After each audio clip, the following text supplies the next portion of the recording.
सभी साथियों को मेरा नमस्कार, स्वागत है आप सबका आज 16 अप्रैल के जनसत्ता विश्लेषण में। तो आइए शुरू करते हैं आज का जनसत्ता विश्लेषण बिना किसी देरी के। प्रथम पृष्ठ पे खबर आती है, सुप्रीम कोर्ट ने कहा सावधानी बरते जज। सुप्रीम कोर्ट ने बलात्कार के आरोपों से संबंधित एक मामले में इलाहाबाद हाई कोर्ट की हालिया आपत्तिजनक टिप्पणी पर मंगलवार को सख्त ऐतराज जताया। शीर्ष अदालत ने कहा कि ऐसी टिप्पणियां नहीं की जानी चाहिए थी।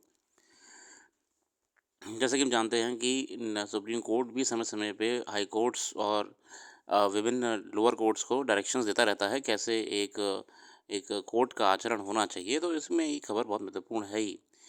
अगली आज के संपादकीय रहने वाले हैं नशे के सौदागर फिर चौकसी पर चौकसी और शुल्क संग्राम में वैश्विक मंदी के खतरे। गुजरात में नशीले पदार्थों की बार बार जब्ती से ये सवाल अक्सर उठता रहा है कि इसके पीछे कौन लोग हैं। बड़ी कार्रवाई होती है, बड़ी कार्रवाई होती है लेकिन संगठित गिरोह पकड़ में नहीं आते। तो इसमें किसकी दोष है? गुजरात तट खासकर मुंद्रा बंदरगाह, मुंद्रा पोर्ट जो है आपका,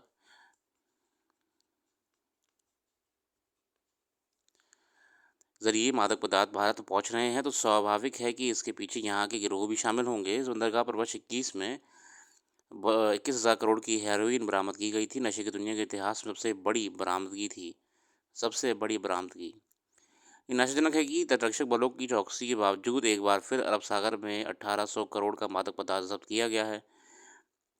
देखिए, पहली बात तो ये बहुत ही गर्व की बात है कि हमारी फ़ोर्सेस जो हैं, सिक्योरिटी फ़ोर्सेस, वो ऐसे जहाज़ों को, ऐसे ऐसे कंसाइनमेंट्स को देश के अंदर एंटर होने से पहले ही अरेस्ट कर ले रहे हैं लोगों को जो ये इस व्यापार में शामिल हैं।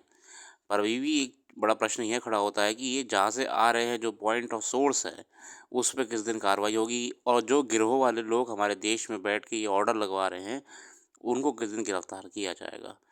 गुजरात में जिस अंतर्राष्ट्रीय समुद्री रेखा के पास तस्कर सक्रिय है, ये दरअसल समुद्री व्यापार मार्ग है। यहाँ से कई वाणिज्यिक जहाज़ आते-जाते हैं। बार-बार हो रही बरामदगी की गंभीरता से लेने की ज़रूरत है। निस्संदेह ये तस्कर अवैध वस्तुओं को इन जहाज़ों में किस तरह छिपा कर लाते हैं।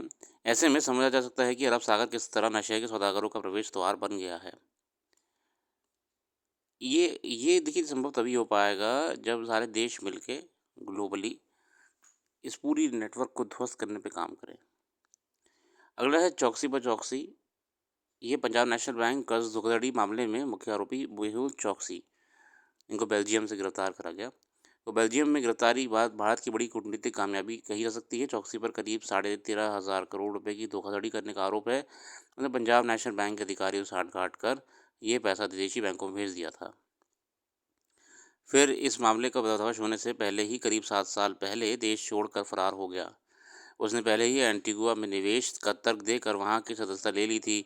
सीबीआई और नॉर्दर्न इशारे सबसे पर उस पर नज़र टिकाए हुए थे। देखिए, ये एंटीगुआ जैसे देश, छोटे-छोटे देश हैं एंटीगुआ वगैरह, यहाँ पे अगर आपको नागरिकता लेनी है या फिर कुछ आपको वहाँ पे रहना है तो बहुत आसान तरीके होते हैं। छोटे-मोटे देश होते हैं, इतना कुछ स्ट्रिक्ट क्राइटेरिया होता नहीं है। आप यहाँ पे इन्वेस्टमेंट कर दो बस। आप इन्वेस्टमेंट कर दोगे, आपको ये लोग वहाँ पे आराम से रुकने के लिए कह देंगे। तो वहाँ से ये उनकी खबर मिली थी कि वहाँ पे भी मौजूद हैं, मगर वहाँ से वो भाग गए थे। अब भारतीय एजेंसियाँ उसके प्रत्यर्पण की तैयारी में हैं। अब फिर एक और बार एक टर्म हमारे सामने आ रहा है, वो है एक्स्ट्राडाइशन। उनको एक्स्ट्राडाइट करा जाएगा, प्रत्यर्पण। चूँकि बेल्जियम के साथ भारत की प्रत्यर्पण संधि है, इसलिए दावा किया जा रहा है कि चौकसी को भी इसी तरह भारत में लाया जा सकेगा। तो एक्स्ट्राडिशन आपका अब उनको वहाँ पे कोर्ट में ट्रायल चलेगा। कोर्ट में भारत सरकार की तरफ से जो नुमाइंदे आएँगे, वो कोर्ट को ये डॉक्यूमेंट्स पेश करेंगे कि क्यों इन इन वजहों के कारण इनको भारत प्रत्यर्पित किया जाए, ताकि हम इन पे भारत में ट्रायल चलाया जा सके। अब प्रत्यर्पण की शर्त ये होती है कि जिस जुर्म के लिए आप इन्हें ले जाने की बातें कर रहे हैं, वो उस देश में भी जुर्म होना चाहिए।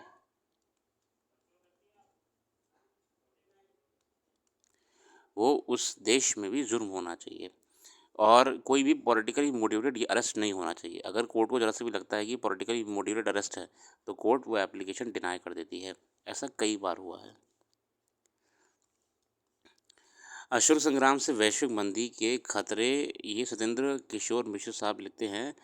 अमेरिका द्वारा लगभग 1.2 ट्रिलियन डॉलर व्यापार घाटे से निपटने के लिए व्यापारिक साझेदार देशों पर पारस्परिक शुल्क दरों के कारण संभावित वैश्विक आर्थिक मंदी से दुनिया आशंकित है। आक्रामक अमेरिकी नीतियां वैश्विक महामंदी का कारण बन सकती हैं। उसके कारण भारत के अमेरिकी निर्यात में 6.41% की कमी तथा आर्थिक विकास दर 6% से नीचे आ सकती है। लाभांश में कमी से निगमित क्षेत्र तथा बाजार बाधाओं से सूक्ष्म, लघु और मध्यम उद्यम क्षेत्र आशंकित हैं। भारत में बेरोजगारी दर 4.6% होने के साथ कुल बेरोजगारी में 84% युवा हैं। अमेरिका भी वैश्विक अर्थव्यवस्था के साथ मुद्रास्फीति, बेरोजगारी तथा आर्थिक मंदी के संभावित खतरे में है। ऐसे में प्रश्न है कि भारत अमेरिका शुल्क दर में बढ़ोतरी कैसे निपटे।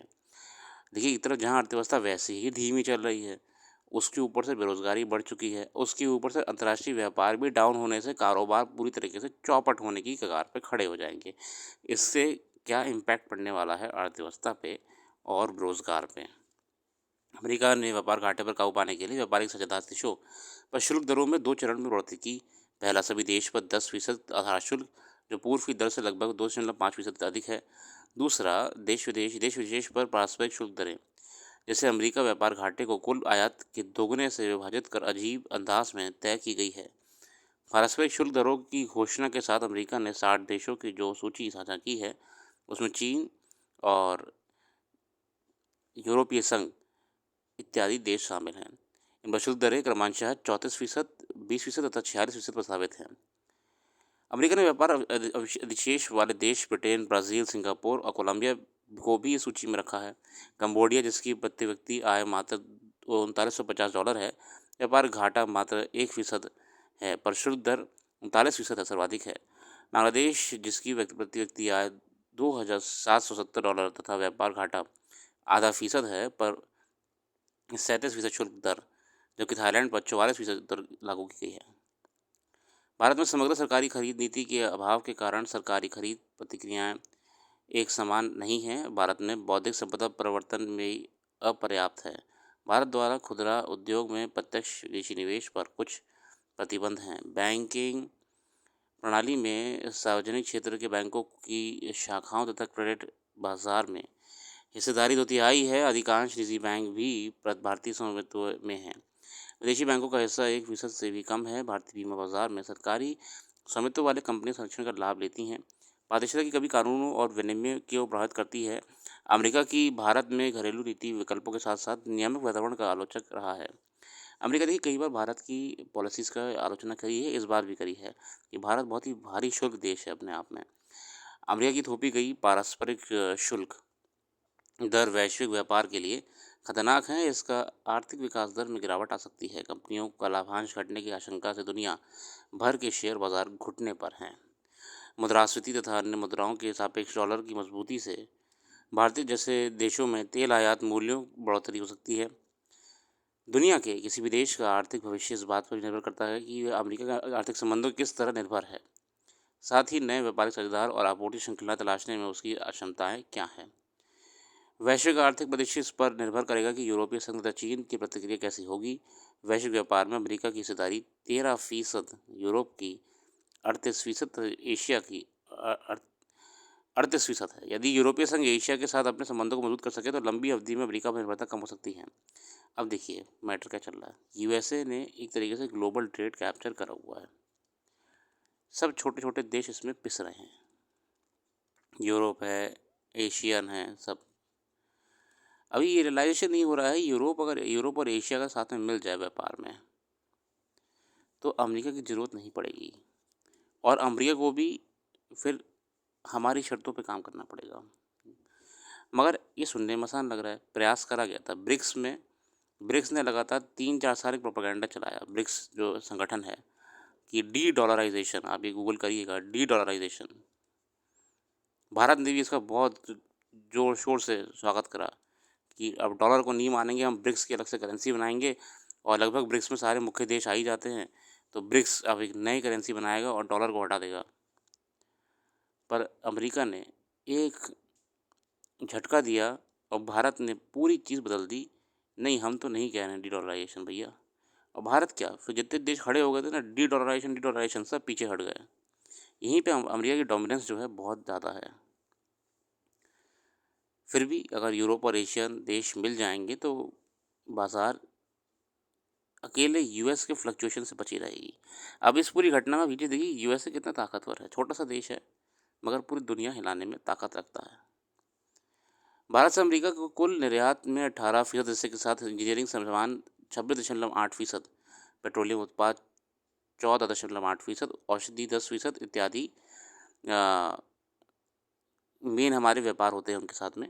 भारत अमेरिका को जेनेरिक दवाइयों में सबसे बड़ा निर्यातक है। एशिया देशों पर अमेरिकी शुल्क के कारण भारत के लिए वैश्विक व्यापार में अपनी स्थिति मजबूत बनाने का अवसर भी है। हालाँकि ये अपने आप नहीं होगी। इसके लिए भारत को बड़े पैमाने पर उत्पादन, मूल्यवर्धन और प्रतिस्पर्धात्मकता के सुधार के लिए ठोस प्रयास करना ज़रूरी है। ये भारत भी कर सकता है चीज़, ऐसा नहीं है कि भारत नहीं कर सकता है। मगर हमें मेहनत करनी पड़ेगी उस हिसाब से। नीतियाँ, पॉलिसी चेंज करनी पड़ेंगी, ट्रेड को बूस्ट करना पड़ेगा, बिज़नेस कारोबारों को बूस्ट करना पड़ेगा, उन्हें रिलैक्स करना पड़ेगा, ना कि जीएसटी जैसे हेवी टैक्सेशन से दबा के रखना पड़ेगा। भारत में शुल्क, टैक्सेशन, टैरिफ्स बहुत ज़्यादा हैं, जिसके कारण कारोबार फल-फूल नहीं पाते हैं, इतना फ्लरिश नहीं कर पाते। तभी हमारे पे कोई इतने बड़े कारोबार नहीं हैं। जैसे विदेशों में बड़े-बड़े कारोबार होते हैं, इंटरनेशनल ग्लोबल कारोबार हो जाते हैं।